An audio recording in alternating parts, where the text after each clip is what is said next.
ការខ្លាញ់បង្រំព័ត៌មាននេះវាមានផលប៉ះពាល់ជាច្រើនទាំងខ្លួនខ្ញុំផ្ទាល់ទាំងគ្រួសារនិងសហគមន៍យើងនៅពេលដែលគេបំភ្លៃព័ត៌មានយើងអាចនឹងចាញ់បោកព័ត៌មានរបស់គេអាចនឹងបាត់បង់នៅលុយកាក់ឬក៏វត្ថុផ្សេងៗដែលជឿទៅតាមការបំភ្លៃព័ត៌មានរបស់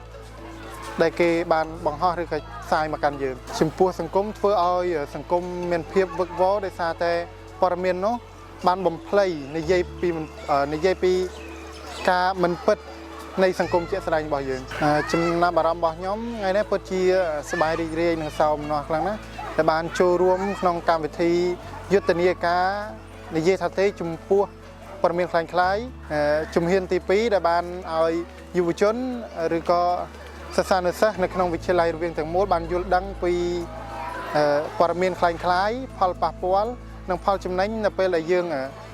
ដឹងពីព័ត៌មានคล้ายៗមុននឹងshareនៅឬចែករំលែកព័ត៌មានដែលគេបានផុសនោះយើងត្រូវតែពិនិត្យទៅលើប្រភពទៅលើ page ច្បាស់លាស់ដូចជា page ក្រសួងឬក៏មកពីស្ថាប័នណាមួយដើម្បីឲ្យមានភាពជាក់លាក់ក្នុងការចែករំលែកបន្តទៀតទៅកាន់